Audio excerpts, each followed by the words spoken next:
진현은 대한민국 국민 여러분, 주정환입니다.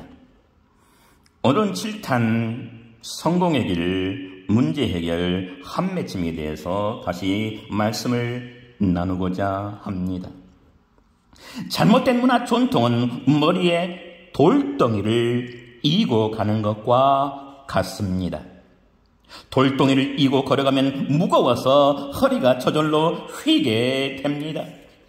그런데도 그 사람은 자신의 짐을 지고 있다는 사실을 깨닫지 못합니다. 하지만 깨닫지 못한다고 해서 짐에 눌리는 고통을 느끼지 못하는 것은 아닙니다.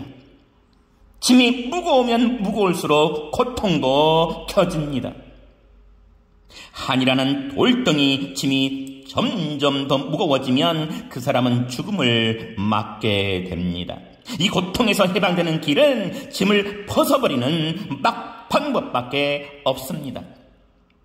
예수님은 이런 사람을 향해 내게로 와서 짐을 벗어버리라 고 말씀하셨습니다.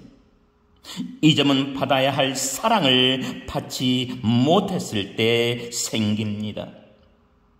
더욱이 인간으로서 존경을 받지 못했을 때, 곧 사람 취급을 받지 못했을 때 점점 더 무거워집니다. 자기의 마음을 알아주는 이가 하나도 없다고 느낄 때, 인생의 의미를 느낄 수 없을 때, 절망에 휩싸여 오랫동안 살아갈 때, 다시 말해서 받아야 할 사랑을 받지 못했을 때 우리 마음속에는 한이라는 돌덩이가 마음속에 쌓이게 됩니다. 이렇게 한이 맺혔을 때 증상들은 이렇습니다. 첫째, 불안 심리입니다. 불안 심리는 무슨 일이든 안 될 것 같고 잘못될 것 같은 심리입니다. 이런 심리를 가진 사람은 지금 좋은 일이 일어나는데도 앞으로 나빠지게 될 것을 두려워하여 마음껏 기뻐하지 못합니다. 심지어 자다가도 벌떡 일어나 걱정할 정도입니다. 둘째, 심한 죄책감에 빠집니다. 자신이 뭔가 잘못한 것 같고 어떤 보상을 해야 할 것 같은 기분에 시달립니다. 이런 사람은 보통 기도할 때도 마땅히 죽어야 할 이 죄인, 손톱에 때만 못한 이 죄인 등 여러 말을 씁니다. 하나님이 우리를 사랑하시는데도 이 사랑을 누리지 못하고 밤낮 죄인이라고 부르짖으며 죄책감에 시달려 사는 것입니다. 모든 인간은 근본적으로 죄인이며 죄인된 속성을 가지고 있습니다. 그러므로 잘못을 저질렀을 때는 죄책감을 느끼는 것이 당연합니다. 그러나 모든 것을 죄로 인식하고 지나치게 죄책감에 빠져 호적되는 것은 옳지 않습니다. 실제로 별 잘못도 없으면서 자신의 삶 전체가 온통째로 뒤덮인 것처럼 사는 사람들이 있습니다. 극심한 죄책감은 삶의 에너지를 무력화하여 의욕상실을 불러오기 쉽습니다. 셋째, 불면증에 시달립니다. 마음 고개를 넘어가면서부터 마음속에 맺힌 한이 불면증으로 나타나게 됩니다. 이때 흔히 수면제를 먹으면 낫겠지 하고 예사로 넘기기 쉬운데 이것은 무지한 생각입니다. 한이 풀리기 전에는 불면증은 절대로 치유되지 않습니다. 그러므로 수면 장애가 있을 경우 먼저 가슴속에 쌓인 한이 있는지 살펴보아야 합니다. 근본적인 문제를 도외시하고 그때 드러난 현상만 다스려다 보면 결국 큰 병을 키우게 되고 맙니다. 넷째, 무기력해집니다. 삶의 활기와 의욕을 잃어버리고 무슨 일에든 흥미를 잃습니다. 아무 일도 하고 싶지 않습니다. 청소며 설거지도 하기 싫습니다. 귀찮아서가 아니라 손 하나 까딱할 수 없을 만큼 무기력하기 때문입니다. 산정한 일거리들을 바라보면서 머릿속으로만 저 일들을 빨리 해치워야 할 텐데라고 안타까워할 뿐입니다. 아이들 가운데서도 이런 유형이 있습니다. 이런 아이들은 집중력이 없어서 책상에 오래 앉아있어도 공부를 하지 못합니다. 그냥 책상에 앉은 채로 공부해야 할 텐데 라고 걱정만 할 뿐입니다. 성경에는 이런 사람을 가리켜 마음은 온유로되 육신이 약하도다 라고 말합니다. 이것을 우리는 우울증이라 말합니다. 다섯째, 식욕이 떨어집니다. 몸이 급속히 약해지는데도 식욕을 전혀 느끼지 못합니다. 급기야 영양실조에 걸립니다. 그런가 하면 음식을 지나치게 담아야 건강을 내치기도 합니다. 먹는 것으로 한을 잠재우려고 하기 때문입니다. 이렇던 한은 우리를 서서히 죽음으로 몰아갑니다. 다시 말하면 한 맺힘은 사람을 죽이는 무기가 될 수 있습니다. 한은 여러 가지로 무기로 우리를 공격합니다. 때로 불안이라는 무기, 때로는 죄책감으로, 때로는 불면증으로, 혹은 거식증으로 이 한 맺힘은 우리를 공격해서 마침내 죽음으로 이끌어갑니다. 남편과 사별한 어느 중년 여인이 애국으로 여행을 갔다가 그곳에서 한 남자를 만나 결혼했습니다. 그런데 불행하게도 여인의 새 남편은 바람둥이였습니다. 그녀 말고도 내연의 채가 둘이나 더 있었던 것입니다. 말도 잘 통하지 않았고 문화는 낯설기만 했습니다. 여인은 모든 것을 잊어버리는 수단으로 뜨개질을 하기 시작했습니다. 그리고 뜨개질을 하면서 쉬지 않고 음식을 먹어댔습니다. 5년의 시간이 지나자 그녀는 도저히 알아볼 수 없을 정도로 몸이 비대해졌습니다. 이런 그녀를 보고 건강하다고 말할 사람은 아무도 없을 것입니다. 여섯째, 한 맺힌 자는 일 중독에 빠집니다. 가슴속에 한 맺힘이 쌓인 사람은 무슨 일을 하더라도 적당히 하는 법이 없습니다. 한번 일을 잡으면 끝장을 볼 때까지 놓지 않습니다.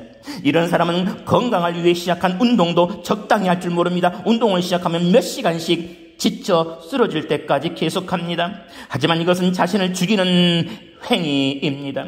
이런 사람은 직장에서 하던 일을 집에까지 가져와서 밤을 새워 일하곤 합니다. 이처럼 지나치게 일에 집착하는 것은 병적이라고 할 수 있습니다. 일곱째, 쾌락에 쉽게 빠져듭니다. 이런 사람이 쾌락에 빠져들면 좀처럼 헤어나지 못합니다. 한번 술을 마시기 시작하면 알코올 중독으로 생을 마감할 때까지 술 중독에 빠져나오지 못하고, 기도를 시작하면 몸살이 나서 병원에 입원할 때까지 자리를 뜨지 않습니다. 이런 사람은 신앙생활도 격정적인 것을 좋아합니다. 희열이 느껴지고 혼이 나갈 만큼 극적인 상태를 느낄 수 있어야 제대로 믿는 것이라고 여깁니다. 주일날 예배당에 가서 예배드리고 오는 것으로는 양이 차지 않습니다. 그러나 혼을 쑥 빼놓는 신앙은 대체적으로 종말론만 지나치게 주장하는 이단에 빠질 가능성이 높습니다. 이단에 빠진 사람들이 대부분이 한 맺힌 사람들인 것도 이 때문입니다. 여덟째, 성격이 급합니다. 한 맺힌 사람은 운전도 동승하기 겁날 만큼 거칠게 합니다. 또한 병적인 분노를 나타내기도 합니다. 병적인 분노란 일반적인 분노와는 다르게 나타납니다. 이성을 잃어버릴 정도로 얼굴이 붉어지면서 갑자기 터져 나옵니다. 운전을 하다가 갑자기 다른 차가 끼어들 경우 보통 사람들은 욕을 몇 마디 하고 말하지만, 이런 사람은 반드시 그 차를 따라잡아 분풀이를 해야만 적성이 풀립니다. 이런 사람이 집안에서 노를 바랄 경우 집안 물건 중 나만 아는 것이 없습니다. 금방 후회할지언정 그 순간만큼은 인사불성이 되어서 물건을 던지거나 부수기 때문입니다. 이런 사람은 특히 아이가 잘못을 했을 때 자신도 모르게 불같이 화를 냅니다. 하라는 공부는 하지 않고 텔레비전 앞에 앉아있는 아이를 보면 속에서 열이 차받으면서 얼굴이 불그락불그락 해진다면 그 사람은 거의 틀림없이 가슴속에 한이 맺힌 사람입니다. 아홉째, 병적인 공포를 느낍니다. 한 맺힌 사람, 이서는 사람의 병적인 공포란 무서워하지 않아야 할 것에 두려움을 느끼는 공포를 말합니다. 이런 사람은 손을 자주 씻는다든가 습관적으로 주변을 닦는 증상을 보입니다. 심한 경우 껍질이 벗겨질 때까지 손을 씻습니다. 보이지 않는 병균에 대해서까지 아주 가민한 반응을 보이기 때문입니다. 한 맺힘, 이것은 우리가 어떻게 고쳐야 합니까? 그 고쳐야 하는 방법은 그를 감싸 안고 달래줘야 합니다. 어느 권사님이 있습니다. 그 권사님은 이것저것 열심히 음식을 준비하여 이 목사님을 대접했습니다. 그런데 어디선가 이상한 냄새가 났습니다. 권사님이 권하는 대로 밥을 한술 떠서 입에 넣는 우리 정택이 목사님은 그 밥을 뱉어낼 뻔했습니다. 밥에서 역겨운 냄새가 나기 시작했고, 알고 보니 그 권사님은 병균을 소독한다면서 쌀과 반찬거리를 모두 세제로 씻었던 것입니다. 그래서 정택이 목사님 부부는 결국 음식을 먹을 수 없는 적당한 핑계를 대고 부랴부랴 그 권사님 댁을 빠져나올 수밖에 없었습니다. 하지만 오랜 기간 동안 그런 음식을 드셔오신 그 권사님은 몇 달 후 마침내 세상을 뜨고 말았습니다. 그 권사님은 신혼촌 남편에게서 소박을 당하고 피부치 하나 없이 일생을 애롭게 살아오신 분이었습니다.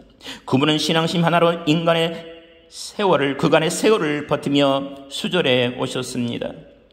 40고개를 넘자 보다 못한 친구들이 개가할 것을 권했으나 그러나 그냥 그렇게 살다가 끝내기는 너무 애달프니 팔자라도 한번 고쳐보라고까지 친구들이 권했습니다. 그러나 그녀에게는 그것은 크나큰 제약이었다고 생각했습니다. 한번 결혼을 했으면 어떻든지 남편을 따라 살아야지 팔자를 고치다니, 그런 생각만으로도 큰 죄를 범하는 일이라고 그분은 느꼈습니다. 그렇지만 독수공방하는 세월 속에 간간히 남자의 그늘이 그리울 때가 있었고, 개가라는 친구들의 권유에 귀가 솔깃해질 때도 없지 않았습니다. 그때마다 그녀는 아이고 이 죄인, 이 더러운 생각 하나님 용서해 주십시오 라며 심한 죄책감에 빠져서 자신을 나무랐습니다. 이것이 점차 세균에 대한 공포로까지 발전하면서 끝내 목숨을 잃고 만 것입니다. 만일 그 권사님이 자연스럽게 일어나는 생각에 그런 식으로 대처하지 않았다면 좀 더 건강하고 자유로운 인생을 살 수 있었을 것입니다. 이렇게 한 맺힌 것은 때로 애로움에서 기인하기도 합니다. 애로움이 쌓이면 한이 됩니다. 아무도 나를 알아주지 않을 때, 사랑받아야 할 대상으로부터 사랑받지 못할 때 인간은 애로움이라는 병에 걸리고 이 병이 깊어지면 한이 됩니다. 한은 달래주어야 합니다. 대적하거나 무시하지 말고 감싸안고 달래주어야 합니다. 하나님의 사랑이 필요합니다. 그렇지 않고 그것에 가행 반응을 보이면 오히려 거머리처럼 이 한이 달라붙어서 마침내 지쳐 쓰러질 때까지 한이 붙들고 괴롭힙니다. 비록 건강하지 못한 음욕이 일어나더라도 상처를 싸매고 어루만지는 심정으로 부드럽게 달래주며 하나님께 기도하며 하나님의 사랑 속에서 성령 안에서 해결해야 합니다. 감사합니다. 다음 시간에 뵙겠습니다.